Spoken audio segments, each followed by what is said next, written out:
One of the things that a lot of our industry struggled with was trying to regulate employees and not let them have their phone in their hand, but we actually encourage it. We ask them to help us do TikToks. Everybody gets involved. It really brings in a sense of camaraderie. We're not constantly saying, get off your phone, get off your phone, get off your phone. We're encouraging them, get on your phone, take the pictures, take the videos, promote the brand. Don't conduct your analysis in isolation because data is so incredibly powerful. Not defending just the tribe, but defending the organization. Those creative people that you really want to keep empowered, keep excited, keep motivated, keep thinking. A good experience pays dividends down the line. Stereotypes tend to break down in proximity. Welcome to We're Only Human, a podcast about human resources, business, technology, and the workplace. My name is Ben Eubanks, your host, and I'm so glad you're here.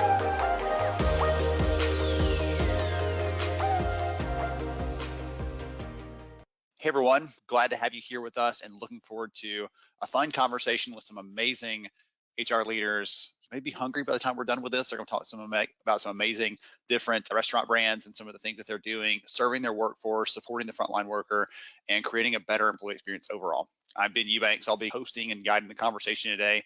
I'm a researcher, I'm an author, I'm a speaker, and I've been working alongside the Harri team for a while to really help tell the story, support the frontline worker in the work that we're doing, and we're connecting with the people doing that work. So I'm going to just dive right into it really quickly. We have three amazing panelists who are going to be here with us, going to be sharing their stories, going to be talking about what they're doing, give me some practical tips, some advice, some strategies, all those kinds of things as we go through this. And I'm going to just do the quick round robin for each of you, do the intros. Gemma, why don't you start us off? Quick intro, who you are, what you do, and how long you've been in the restaurant space. Sure. Hi, everybody. I'm Gemma Elay, and I am the UK and Ireland People Director for Hawksmoor. Hawksmoor is a steak restaurant, and we've got 11 sites across the UK and Ireland and about 1,000 employees. I've been with Hawksmoor and in hospitality for just over a year. I've been in HR for much longer, but previously in retail, but really enjoying my first experience in hospitality. I've learned lots and hopefully can share a bit about that today with you. Wonderful. Glad to have you here. Anna, you're up next. Hi, everyone. Happy to be here. My name is Anna Ledesma, and I currently am the Director of Human Resources at Just Salad. Just Salad is a quick service restaurant here in the US. We have over 60 restaurants right now, and our big focus is on sustainability, and we recently got our B Corp certification, which we're very proud of. And I've been in the HR industry for 9-10 years, almost all of it in hospitality. So, yeah. Wonderful. Glad to have you with us. All right. And last but not least, Michele, go for it. Aloha, everyone. I am Michele Corkins. I am with Hawaiian Bros Island Grill.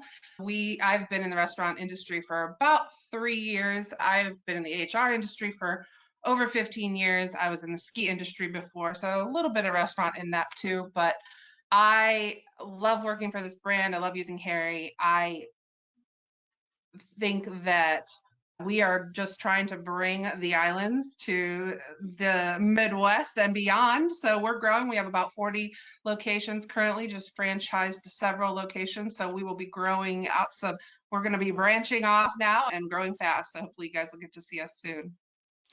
Wonderful. Goodness. I'm so excited by the diverse mix of types of organizations that you all represent. You may be in the same general space, but there's different flavors, maybe that's a good pun, I don't know, different kind of flavors of what you're doing and how you're approaching it, and even the kind of people you're hiring, how you're serving them. So I'm excited to get into that in the conversation today, and again, bring some ideas to everyone.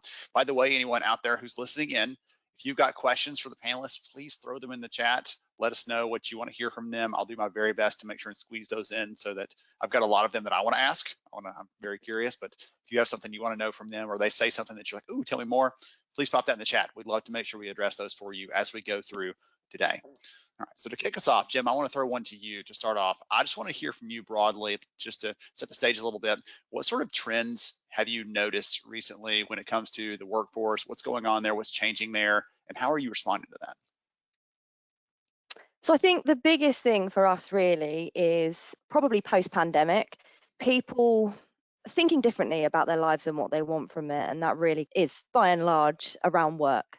So we hear a lot more people talking about wanting a really good work-life balance. I think where people had time on their hands, potentially in the pandemic, they were able to try out new hobbies, set up side hustles. And I think we're seeing a lot more people moving out of the industry as a result, unfortunately. I think it's a fantastic place for a career, but it doesn't necessarily suit everybody. And we've seen some people that have been lifetime hospitality workers moving on to do different things, which is difficult. We've really noticed that we've eroded some of that kind of depth and strength of skill that we've had in the workplace. And we've needed to think a little bit differently about where we're looking and who we can attract. And I think really in the way that we've responded, rather than trying to necessarily do anything too gimmicky, I think it's just been doubling down on the things that have always been important to us, but really doing a great job of talking to candidates about that, and also the existing team that we've got.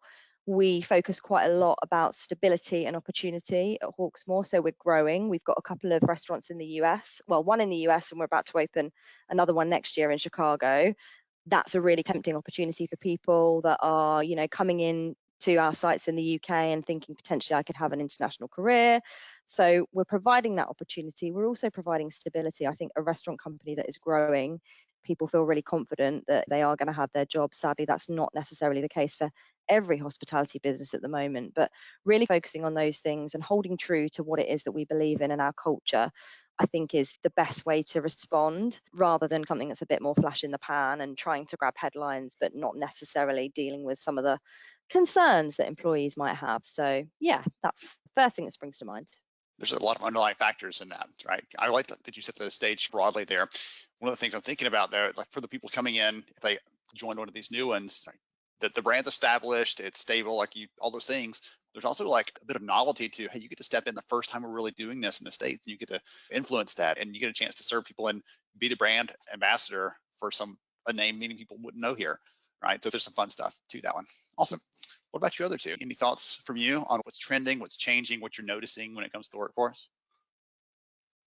I can go, Ben. Sure. I think that one of the things that we've noticed is the necessity to be fast and to be faster than the other guy, to get the employees to their paychecks faster and more efficient. And so Harri's been really great at helping us reduce some of like the friction and the headaches that employees go through when going through the application process, onboarding, checking on their schedule. And so we really think that we've used that tool to become fast and get people. We still love to use the human element because our culture, we embrace Ohana and we want to reach out and be the first ones to talk to them. But technology, especially Harri, has helped us be fast and efficient. This may be a dumb question, but what is Ohana? It's important. Ohana means family. Okay, there we go. I have to say the Stitch voice when my kids ask me what that is. So And nobody gets left behind. Yes, nobody gets left behind. Awesome. We love that movie. That's one of the few voices I can do when I'm not doing the webinar voice. All right, awesome. Yeah. Anything to add to that? Things you're seeing changing? Anything that you want to yes, we're seeing the same thing as Gemma or Michele said. What's your thought there? Yeah, I mean, definitely life outside of work has become very important post-pandemic, and finding ways to help our employees, give them like stability, like Gemma said, or like Michele said, like finding ways to get things to them quickly. So for example, one of the things that we've implemented is something called daily pay, and it literally allows employees to get paid daily, and it's straight through their phone, and they don't have to wait until Friday for their paycheck or whatever payday is. And that way they can take care of whatever needs they have. And so being able to adapt in that way, finding out what are the needs of your employees, like what is important to them. And for us, that's what we found was something that was very key, and being able to provide that to them in ways that doesn't cost the company a lot of money or any money in this particular case. I like that. Excellent. So I'm hearing like a theme here. There's a different set of demands, there's a different set of pressures, and because of that, we're having to be quicker. Michele, we're having to be a little more tailored and put the power into the hands of the people. Gemma, some of the same kind of things. We got to think about the way we're communicating, what opportunities we have, and we can't just say, oh, there's pay for hours, come do it. But let's think about this more strategically, like what kind of thing are we going to appeal to someone on a deeper and more personal sort of level. Michele, the next question I want to throw to you, because I think you started us off a little bit there talking about speed and really getting to the people and making sure that we're meeting their needs as fast as we can. You talked about the hiring, onboarding pieces there. What is something that you're proud of when it comes to the experience that you're creating for your workforce? Because I know it's a big question, but what's something in there that you think about, like, we've done this for them, and like, I am so excited to talk with this because it's making an impact. Yeah, well, mine's kind of a little different. I think of a lot of things that and it really gives them kind of an integral part of being a part of the restaurant and the brand. And as you can see, we love our brand, but it really actually gives them a chance to elevate their love for the brand and show that. And so it really helps with morale, and we're really proud of it.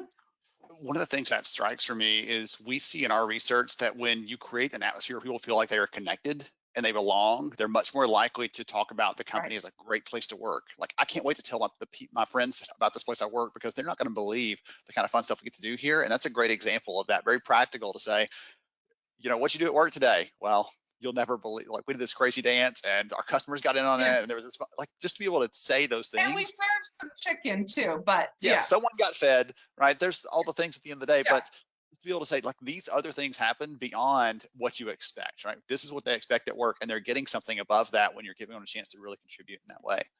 That's powerful. Yes. Yeah. Jenna, Anna, what's your thoughts? Sure, I'll go ahead. I think one thing that we are really proud of, or that I'm really proud of, is watching our team grow. Internal promotions is something that's very big at our company, especially in the field. We have about 70 to 80% of our employees that are all internal promotions. And a lot of that comes from the ability to give our employees the tools to learn, to move on to that next step. And that comes through something like Opus, right? That's a learning system that we use, and employees can have access to. How do you become a supervisor? What are those steps? And we can share it with them, and they can start learning and start asking those questions. And I think that's really helped us get those really high numbers. And as we're growing really quickly, having someone internally grow with us and promote the brand is better for us than bringing somebody externally and having to maybe teach them some different habits or ways of thinking from another brand. So that's really big for us. Something I'm really proud of us is having those high promotion numbers internally and hopefully continuing that over time. Can I ask you a follow-up on that really quickly before I give Gemma a chance to chime in? How do you balance that piece? Because there are some times where managers say, yeah, I know that Michelle's doing a great job and we probably could move her up, but she's doing good where she is. And I don't have to fill that role. How do you balance that piece out? You talk about the retention aspects, or what else? Yeah, I mean, that's actually really great, because that comes up a lot. Sometimes the manager doesn't want to let go of like such a strong person on their team because they want them there. But that has to start, that conversation, that change in mindset has to really start early on. That change is important and it's not a bad thing, and we have to be open to it. And part of it is, well, we need to grow the rest of our team. It can't just be that you have one star employee and you're holding on to them. Let's make them all star employees. Let's get them all elevated and teach them how to be better. And so that's a mindset change, right? And that's something that just happens over time. And a lot of it is conversations that we have with them. And it takes time, but yeah, it doesn't happen overnight. It's just a mindset that we've instilled within our culture. I like this is not just you can have one star employee or you can have lots of star employees if you're willing to let them move on and start developing some other ones. That's a really great perspective on that. I've never heard anybody talk about it that way, but I may have to steal it. So fair warning, I'll try to give you credit for it going forward. All right, Gemma, how about you? What are you proud of the Hawksmoor sort of organization that you've done for the employee experience there? I mean, there's a couple of things actually, and you reminded me of one, Ben, because actually you used the belonging word, and I think that's something we've really focused on over the last few months, really. So thinking about how that ties into kind of diversity and inclusion more generally. We talk about diversity, inclusion, equity, and belonging, and I think for me, the belonging word is almost the most important. How do people really feel like they've got that connectivity with the brand? I think that kind of links back into some of the things that Michele was talking about. We haven't taken that tact, and it sounds fascinating, and I'd love to pick your brains a bit more on that afterwards, Michele. We've used TikTok for some recruitment campaigns, which has been successful, but that's been like my team behind the scenes. But I love empowering the people for sure. But, we've just really focused on our culture, really embedding that. And I think, again, that kind of links to what you were talking about, Anna, in terms of developing people. So I think one of the things that really sets us apart is the investment in our managers. So how much time we spend training them, even if they've been managers elsewhere, right? They know how to do some of the basics, but actually it's the cultural transmission that we talk about. How do we really help them to understand our culture so that they can then go and spread that amongst their teams? It's so fundamental to our core that making sure that we're investing that time with them feels really important. So yeah, I think the work that we're doing on belonging for sure really feels like that's tipping us on, and then that continued focus on development to really embed our culture feel like two big things, if I'm allowed, two big things that I'm proud of. Hey, that's okay. We'll take two. One of my good friends last week, you were saying that you got excited with the belonging piece, Gemma. One of my friends last week, she's the chief people officer, and she gave me this phrase that I'd never heard before. It made me laugh, but it was so accurate. If anyone out there listening in, one of the people that puts ranch dressing on everything, she's one of those people, and she's like, the ranch dressing of HR is creating a culture where people belong. We can create a culture where they belong through how we hire, how we interview, how we onboard, how we train, all these pieces. If we're putting the ranch dressing of HR on all these things, we're creating an atmosphere where people are excited to come to work, where they want to do the right thing, where they believe in the culture, Jen, to what you're saying there, all those kinds of things wrap into it. And Michele, part of that's kind of the fun aspect of the culture, right? A little bit of we just want to have some fun here. We're doing good work, we're serving people well, but we want to make sure this is fun as well.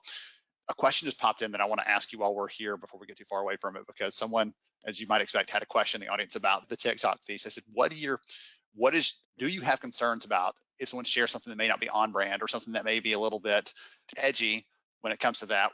How do y'all respond to that? How do you prevent that? Do you train them in advance? What are your thoughts? And giving them some structure there, because someone's curious and wants to know more about it in the audience. Yeah, I think for us, for our culture, we take the kind of more laid back approach. We do like to stay up with the trends, and so we are monitoring that. The marketing team is definitely monitoring and making sure nothing is offensive or something like that. But we do let them have a lot of freedoms and fun, and it's pretty viral through a lot of the restaurants. And I talked to a girl the other day that she said, yeah, everybody comes in and says, oh, you're the TikTok girl. And so they're getting recognized because they're the face of their restaurant, and it's cool. That's really neat. That's exciting though. Man, goodness. Okay. We don't get too wrapped up in too prescriptive monitoring. We don't put a strong fist down, but we do monitor. It builds a lot of trust, I'm sure, also with your team, that you trust them with your brand, and right. And that I think also says a lot, and it ends up going both ways. So right. Yeah, I think that's so important. It really reminds me of something we talk about a lot, which is adult to adult. And we introduced that concept at induction, but it flows throughout. And I think that's exactly what you're talking about, Michele, right? Really treating people as adults, giving them the freedom, the autonomy. Yeah, and it sounds like it's paying dividends. I love it. Yeah. That's awesome.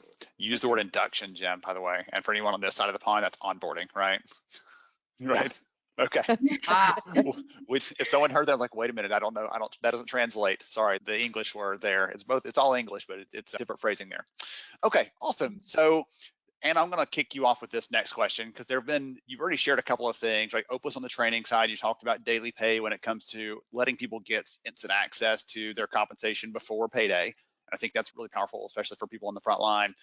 What other tools, technologies, resources are you putting in the hands of your people that creates more value for them, that helps them feel more connected and tethered to the organization, right? More control of their job, any of those kinds of things? What other tools are you using? Because you've already shared a couple with us. Yeah, Harri's another one that's a big one. We put that in their hands from the very beginning, from the moment a candidate applies through their onboarding. Every day as they're punching in and out, they can look at their punches and see if their hours are correct. Harri plays a huge role in that. And just in general, technology is and does play a huge role in their everyday life. And I do want to point out that it's technology with that human aspect. It can't just be technology. So for example, the Opus that we use for the learning and training development, there is a human component. You can teach someone how to make a salad via a video, but you also have to get your hands dirty. You have to do it yourself. And we understand that people learn in many different ways. Some people learn visually, some people learn doing it themselves. And so sometimes there's just a lot of content, and we have different areas that we focus on every quarter. And so, for example, this quarter we're focusing on what we call 3 C's: connection, culture, and consistency. And we go through it in the technology section, but then we meet with the team, HR, operations, and we talk about it. Tell us what you learned, tell us what you take away from it, how does this apply to you? And so while technology is involved in every single aspect of the employee's life cycle. We'd like to also include that like human aspect of it as well. The getting your hands dirty piece made me smile, because we see in the data, we ask frontline workers, how do you want to build a new skill? It's not through just another class, just another course, just another piece of video, but it's like, I want to try it. I want to experiment. I want to use my hands. I want to experience this. And like you said, building a salad, it's all great to watch the videos until you actually got to put your hands on something and do it. Yeah, like, it's all the risk. You got to actually do. There you go. Like, see, we're all going to get our salad pro tips from Anna today, and the conversation will be great. We need Gemma, we need a steak tip, and then Michele, we've already got Ohana from you. I don't know if there's anything else Hawaiian you can share with us, but we'll figure out how to weave it into the conversation. So that's what we see though in the data about how they want to learn. It's not just another piece of content, right? That helps. That's a starter point, but they really want the chance to try to do it, and that's how we learn best. So I like that you share that piece. And then those three again: culture, consistency, and what was the other one? Connection. Perfect. Okay, the 3 C's there. Anyone looking for another takeaway? Okay. Jim, how about you? What tools, what technology, what resources are you putting in the hands of each of your frontline workers to help empower them to do their work better? Yeah. So, I mean, I'd echo everyone's thoughts about Harri and just the ability to like look at shifts and bits and pieces on the go. It's so much better than a manager having to send a message out to their teams. But I think on top of that, there's a couple of things that spring to mind. So one of them is our communications platform. So we use Workplace, which is basically Facebook for work. So it's a meta platform. So it's pretty sophisticated. It's quite intuitive. It runs very similar to Facebook, which means most people are familiar with it. And again, I think that belonging, that connectivity, it just really encourages those things. People can set up groups about things that they're passionate about. There's a pets at Hawksmoor group and people love to share things like that. And then there's obviously loads of other work-related stuff as well. So I think that's the first one. And then the second one that springs to mind, which I'm not sure if it's necessarily available in the US, but actually, Anna, it sounds a bit like what you were talking about in terms of the daily pay.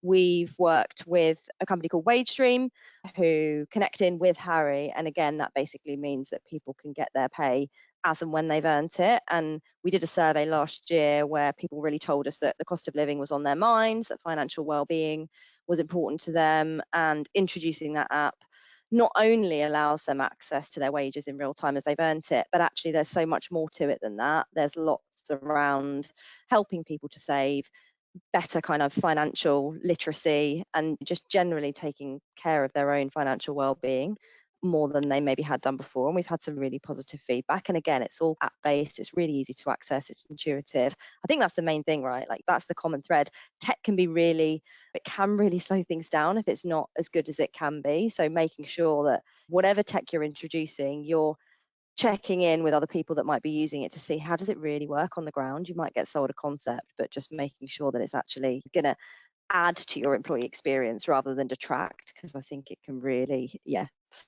be frustrating when it's not working. Yes, it's one thing to say, hey, we've got this great tool. They start using like, well, it would be better to offer nothing than to offer something that's substandard or something that's frustrating to use. You mentioned the financial well-being piece, and I want to throw a quick comment in there. I had a chance couple of years ago to interview the founder of a chicken chain called Hot Chicken Takeover. And one of the things that he was telling me is they do a lot of hiring of individuals with a criminal record. They hired a lot of fair chance individuals to give them a new shot at life. And one of the things they found quickly was we don't need to offer them like retirement plans and everything else, especially for these individuals. He's like, they're just trying to resettle in life. And so they would do like matching savings. So if you're going to save for your car, your first car, right? Or I'm saving to get into an apartment, they'll match the deposit that they save up and things. They're using those as a way to help reinforce the right behaviors and help get them back on the right track for life. But the financial well-being piece for someone in this space it could be just simple education. It could be a little bit of the matching savings. It could be something like that. It doesn't have to be something huge that's wildly expensive. There's little nudges in the right direction. So I'm glad you mentioned that piece, Jim, because I think that's really important. All right, Michele, how about you? I'm loving the Hawaiian shirt, by the way. I meant to comment on that earlier. I love the Hawaiian shirt. You keep that like behind your chair just to put on when you have a meeting related to that? Yes, exactly. Perfect. Okay. All right. I think I'm gonna flip it a little bit like we do here at Hawaiian Bros. And I am gonna say that we try to, and echoing everything that Gemma and Anna have said with Harri and Team Live in the hand and onboarding quick through your phone and seeing your schedule on your phone and chatting with your teammates on your app is great. But also, I think we utilize a lot of mobile technology. We have mobile ordering devices that they can have it right there in their hand to go to go take orders. We also have self-service kiosks, so you're not dealing with a line out the door. You've got kiosks here and there. We have what we call tour guides, and they make sure that everybody's taken care of and knows what they're doing. Some people want help, some people don't. And so that kind of enhances their experience, as well as giving them a helping hand when it comes to taking orders and just using that technology to enhance their experience. Tour guides, Take you a said? little load off, if you will. Tour guide. Yeah, I like that. Yeah, tour guides. Well, you're keeping with kind of the theme, right? The Hawaiian theme. So okay, I'll guide you along So the they menu. kind of meander between the kiosks and make sure everybody's taken care of and give them a warm greeting and get them some good food. Maybe Elay involved. I don't know. Okay. Sometimes. Okay, wonderful. During Excellent. Oh, goodness. All right. So we talked through a lot of different things already so far in the conversation. And again, reminder, I've already seen a couple good questions come in. If any of you want to know more about something that the panel is sharing here, please pop that in the chat. We'd love to make sure we address that for you. One of the questions that came in a little bit earlier, and I'm just going to open this up because I don't know which one of you wants to chime in on it, but someone else asked a little bit earlier about flexibility. I said, how do you address that with the people we're serving here? Because it's not as simple as saying, okay, yeah, you can take those orders from your couch, or you can serve that meal from, that doesn't work here. How do you look at flexibility? What does that mean to your workforce, and how are you helping to enable that for them? I'm happy to jump in. I mean, it's tricky, right? Like, for all the reasons that you've just talked about, Ben, it's not as easy as it is in some other businesses that have a totally different setup. But I think it's really trying to understand from the teams what it is that they're looking for on a specific level. So it's about that relationship with a manager, understanding a bit about that person beyond, them when they come into work.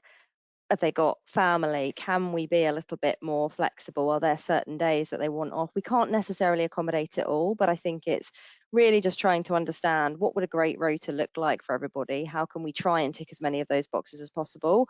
We've also started doing some work in some of the restaurants where they can facilitate 4-day working weeks rather than splitting their hours over 5 days. Again, it's all like restaurant dependent at the moment, but these are definitely things that we've said that we want to look at more at a business level to see if there's some best practice that we can share across all of our restaurants so that everybody can benefit from them, because for sure it's what people really are craving and what they want. And if that means that we can retain more people because they can see that they can have that and have a fantastic and fulfilling career in hospitality, then it's win-win. So I think it's really trying to be flexible and less rigid than maybe we might have been in the past, where it's no, these are the hours and that's the only option.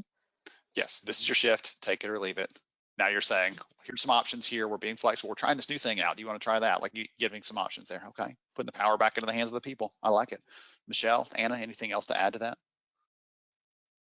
I actually had flexibility with schedules on my notes, and then I also have empower your managers to be able to recognize and reward the frontline workers. They don't have to go through, they can reward as they see fit. We have an Aloha Spirit Award. We have pays for A's. So when they get good grades, they get paid for that. We have referral bonuses. The TikToks, they win every week. We have at our company get together, our meeting, our film room meeting. We announced 2 winners from the TikTok videos from the previous week. And we just like to, empower our managers to, hey, you got 5 good reviews this week. Here's $25 to go spend at Starbucks, whatever. Whatever they want. So we give them that autonomy and let them reward those frontline workers. That's really important. You don't give them Hawaiian Brothers gift cards. That might be a little bit self-serving. So we'll give them some coffee, something else. Okay. We run on coffee. Yeah. Yes. Sorry, other coffee places. We like all coffee. We do not discriminate coffee. Awesome. I like that though. I like that, because the next question I was going to ask in a minute is about bringing the managers into this, because so many people listening and they think, well, this is all great and Gemma's doing cool stuff and Anna and Michele, but I can't do all this because we have a small team or we're limited in our resources. And so we're going to talk about managers in just a moment on that piece. Anna, do you have anything on the flexibility before I jump into the manager piece? Or are you good? No, I mean, I think they both hit the nail on the head. I mean, you got to know your team and you got to know what they want, and that's really the only way to go about it, versus you just sitting in a room being like, oh, this is a great idea, let me do this. It might be different market to market too, so just know your team. That's a really great recommendation too. Just going to jump in actually with one more point that we've been thinking about and talking about quite a lot, and that's really just giving people visibility as early as possible about their rotas. It won't always be the perfect rota for them. That's just the way it is. But if you can give it to people as far in advance as possible, and I'm not saying that there's not work to do for us, for sure. It's an area of focus. It's difficult. Trade fluctuates. You need to be reactive, but we're really trying to think about how can we forecast better, which allows us to think about what those rotas look like, give people as much notice as possible so that they can work around it. Are those schedules? Is that what you're talking about? Yes. Yeah. Okay. Yeah. Okay. I'm the international translator here. I'm like making sure I've got it all right. That's what We it should have sounded done like. this beforehand, shouldn't we? Hey, The no, UK it's US great. Because terminology. anyone that speaks with your accent is like, I'm getting it completely. And anyone who speaks with mine is saying, I think she's talking about, okay, I'm making sure, confirming for us. Okay. But so getting the schedule out as early as you can. Again, Yes. that's hard. There may be changes, but trying to say, hey, we're trying to predict this for you, give you a little bit more certainty in your life. So if we don't tell you, hey, by the way, tomorrow will be here at 8 a.m. Like that's hard on people and that creates a lot of friction. So I think it's a really great recommendation as well. Excellent. All right. Anna, I'm going to pick on you for this last one to start us off, if you don't mind. So if someone's listening into this, we heard from Michele a little bit there on really empowering and enabling frontline managers. She talked a little about what they're doing at Hawaiian Brothers. What other advice would you give the people listening in here to help make sure those managers are supporting their people, are plugged in, have the resources they need? Because sometimes the trickle down problems that we end up facing as HR leaders come from them being unprepared, them not having the right support in the front end. What are your thoughts on that? So a couple things. I would say the first thing is that building that relationship with them, and this is actually something we have across the board. A lot of times people are like, leave your problems at the door. We don't want to hear about it. We take a very different approach to that. We want to hear problems. We want to know what's going on. And it starts at a higher level, and we do that with our managers so that they then can also do the same thing with their employees, because maybe someone is having a really rough go at it. Maybe they need 5 minutes before their shift to clear their head before they can come in and greet a customer. Or maybe it's something bigger. Maybe they're at a very high volume restaurant and maybe we need to move them for a couple months somewhere else where it's lower volume, less customers, because they've got a lot going on at home and they can't work as many hours, right? And so it starts by us doing it and showing it with our managers so that they can also do it with their employees. So leading by example. That's like a big one for us. So supporting those managers, trying to make sure they are heard, they felt listened to, right? Their needs are met so that they're able to model that for their own people, correct? Correct, yeah. Perfect. Okay, I want to make sure I had that one right. That's a really great one. I was actually talking yesterday with a group about how we expect managers to be great, to do great things. Many of them have not had a leader in the past that modeled that for them. So unless we're specifically telling them, here's what we expect from you, here's what a great looks like, they're just shooting in the dark and hoping that they're going to hit on the right thing. And they never know. Usually they find out later, oh, that was the wrong thing.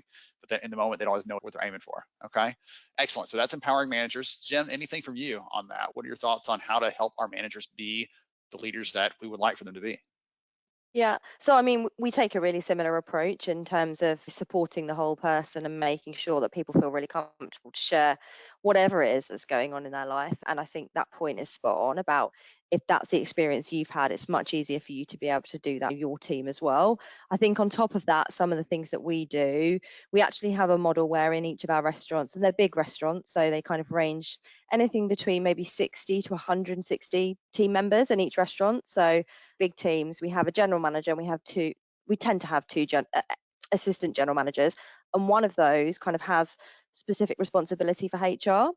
Not that means that they're the person that everybody goes to. There's still a management structure in place. Each person has their own specific manager, but it's just somebody that is almost an extension of my team that's there, that's visible, that knows what tools we've got in place that can support people more than maybe any other manager would necessarily be able to absorb. It's baked into their job description. We manage them against that as well. And I think that really helps. It also really helps to demonstrate the importance of people in our business and in our culture. We talk about people so much, and having somebody really visible in each restaurant that's spearheading that, but also making sure that everybody's championing it feels really important. Do you hire specifically for someone that has an experience in that area, or do you say as they're coming on, we're going to be training you with some additional training stuff on compliance or on other best practices? How do you actually support that person so that they are able to do that well without you saying, hey, Yeah. call me when you got a question, and your phone rings endlessly? Yeah, so no, we don't hire people specifically that have got that skill set. We equip them with those skills. People come with various different experiences, obviously, but yeah, we've got like an annual program, and my team are really heavily involved with that group. We have check-ins really regularly just to understand like what's going on in your restaurant. Are there any particular themes that are coming up at the moment? And actually talking with that group also then helps to inform our overall annual kind of people plan, because we can get that information from those people on the ground, but also understand where they feel less confident. So there's certain things, and quite often it's some of the more processy employment law things that sometimes they feel a little bit less comfortable with. So we can just make sure that we then dive in and do some training with them to really equip them and give them the confidence to be able to deliver a great process every time whilst also being compliant. Excellent. Thank you for that. That was a really unique kind of perspective on it. I was kind of curious about it. Michele, I want to come back to you on this piece because you kicked us off on talking some of the manager things that y'all do and how you get them really involved.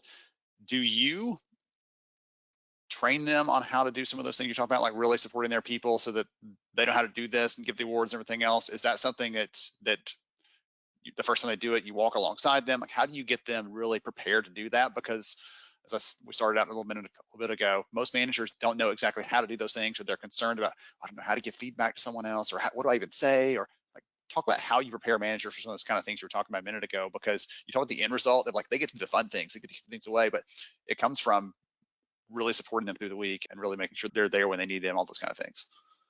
Yeah, I think that they definitely, it's something that I've been lucky to be here since store number 5 opened. So it's something that we've just grown. And as we bring new managers in during the training process, they're seeing this, and they're seeing this from their people that the restaurants that they're being trained by, or the managers that they're being trained by. So I do believe that they foster how and when is appropriate, and don't go crazy, and are definitely regulate that. But I think that they come in to our restaurants and it's just infectious. They want to be a part of it, and and as they know that they have the autonomy to be able to reward these workers, they're like, what can I do? Can I do this? They definitely have a little guidance there. Okay, excellent. So you're not just saying, here's the keys, bring it back the whole time. No. Perfect. I'm hearing this come through a couple times in your answers, right? There's trust here. We picked you because we believe in you. We picked you because we trust you. We're giving you, right? You have a question, please come. We want to make sure you're supported, but otherwise we trust you to make the right choices. We're trusting you to take care of your people. And I think that's a great place to hang your hat on. There's the opposite side of that, obviously, is we bring you in, we don't trust you at all. Why don't you pick us for the job? You don't trust us. But we're trying to take away all your freedom. Here's the very specific process. We're expecting you to do all these things, check all these boxes, but there's no real relationship in it. And that makes it really hard for managers to be authentic with their people and really connect with them. Right. As we've talked about a couple times. It starts with who we're hiring, for sure. Yes. Okay. Wonderful. Okay. We had a question come in from the audience here. It mentions the TikTok thing again. Sorry, Michele, like you're gonna get like all the questions on that. So someone said, but more broadly, I want you, Jim, and I want you, Anna, to listen to this because there might be something you could chime in on. Has any addition of tech into supporting your workforce here had an unexpected or a positive impact, potentially positive or negative? I'll throw that in there. Has it had an unexpected impact? And the example they gave is like when the TikTok thing, like that's kind of a fun thing. They said, oh, it may create more belonging, may improve morale, things like that. It was just a kind of a fun marketing thing, but it ends up connecting over and blending over into the value employees feel in that employment relationship. Anyone else that has thrown some technology in there for your people, there's been like, oh, we didn't expect this thing to happen, but this was a good side effect. Or we put scheduling in place just to handle schedules because our managers were pulling their hair out. And now the employees are actually happier because they're getting more visibility in that. Any thoughts? You want to chime in on that?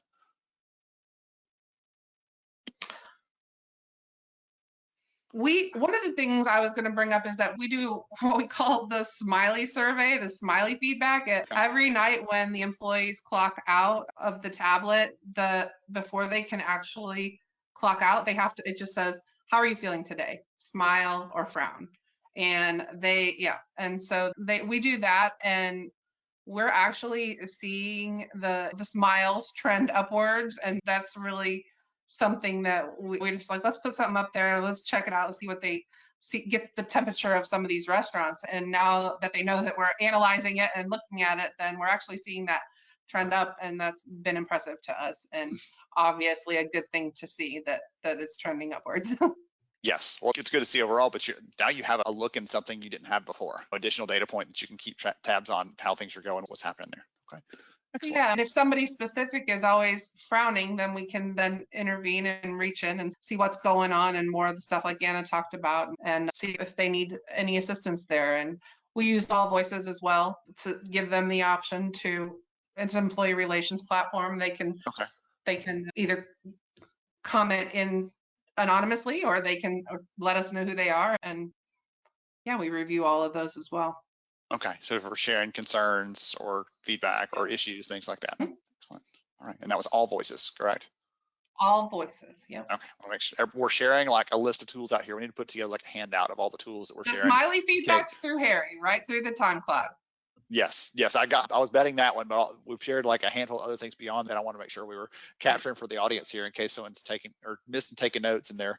They don't want, like, I want to go back and get all the right things for everybody. Okay, so this one kind of dovetails off of what you were just sharing there about really understanding what your frontline people are thinking, how they're feeling, what's going on there. The last question I wanted to throw to y'all before we see if there's any more questions from the audience here is around understanding your people.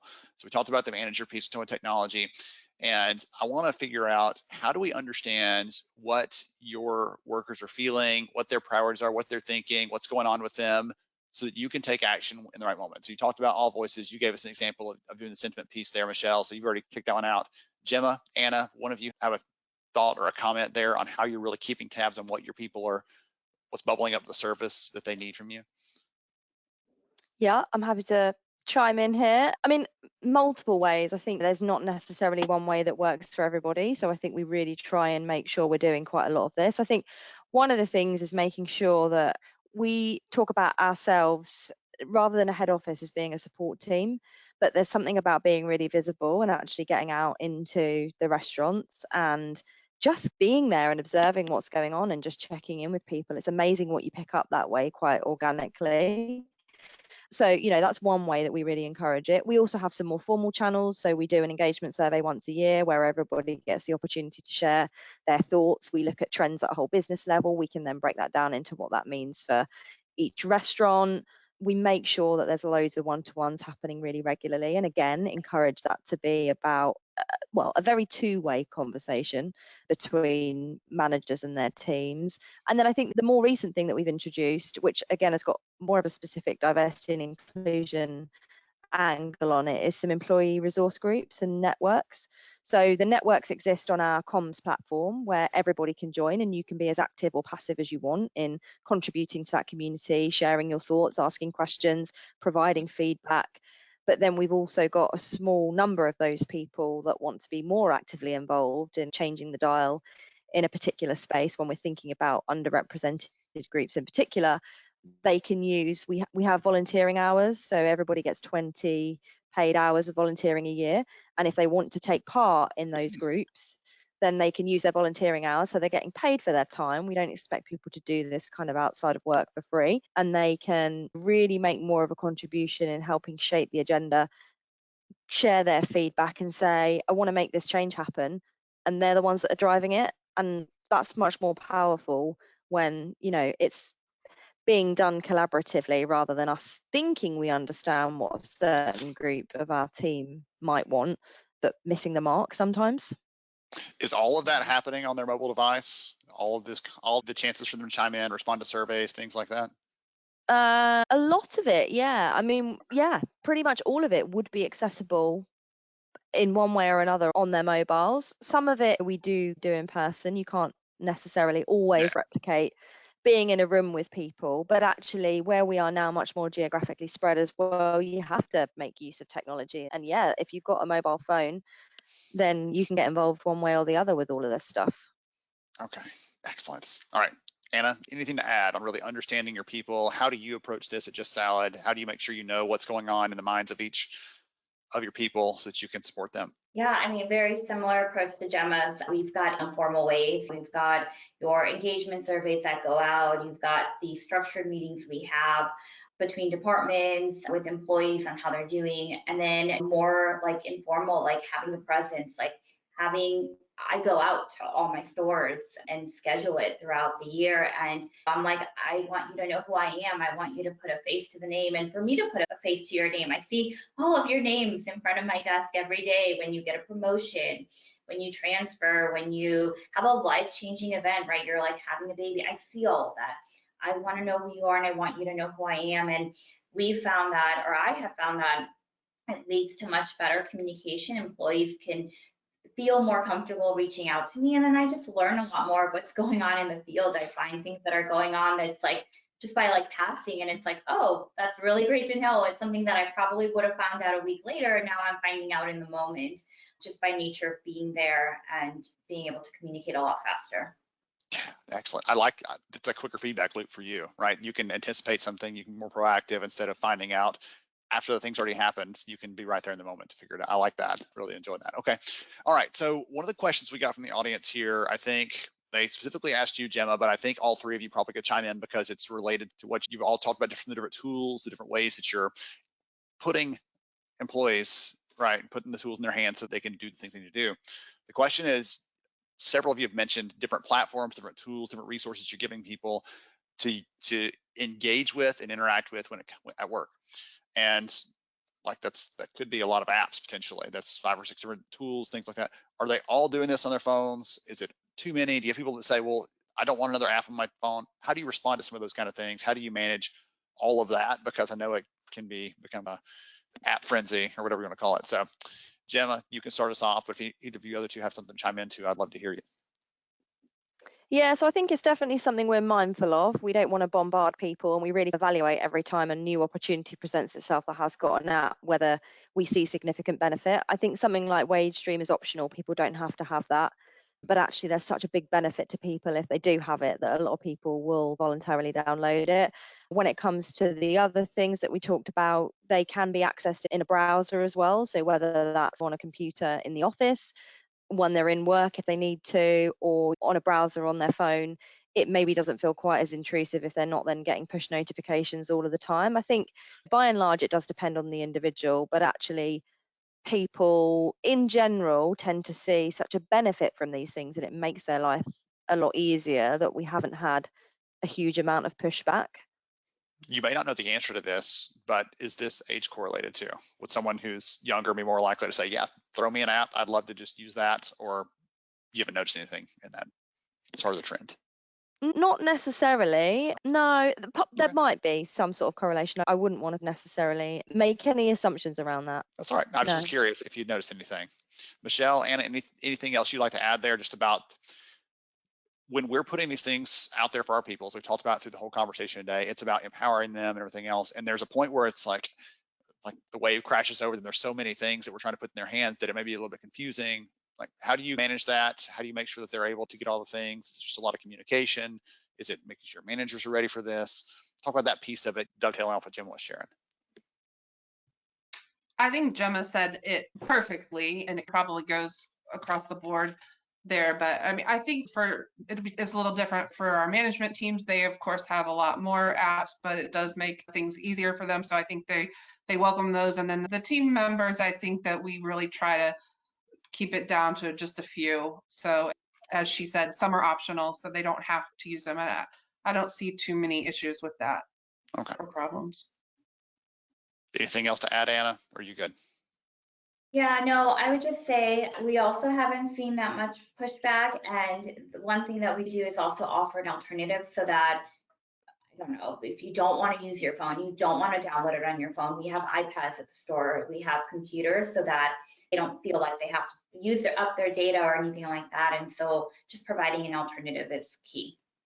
All right. Excellent. Okay, wonderful. So we had some amazing conversation. Gemma from Hawksmoor, Anna from Just Salad, Michele from Hawaiian Brothers. Thank you to each of you for joining us, for sharing your insights, for being so freely and supportive of the community here, helping everybody else listening in to up-level their practices and support their people better. Thank you to all of you for joining us as well out there. From an audience perspective, we appreciate you for spending some of your day with us. Thank you to Harri and the team there for making all this possible. We appreciate you, and have a wonderful rest of your day. thank you so much for joining me on the show today. I'm honored to have you as a listener. If you enjoyed this episode, please take 10 seconds to rate it at iTunes, Stitcher, or wherever you listen to your podcast. Also, if you know a friend that could benefit from today's conversation, please pass it their way. After all, a rising tide lifts all ships. To see show notes, sponsor information, and our full show archives, visit onlyhumanshow.com.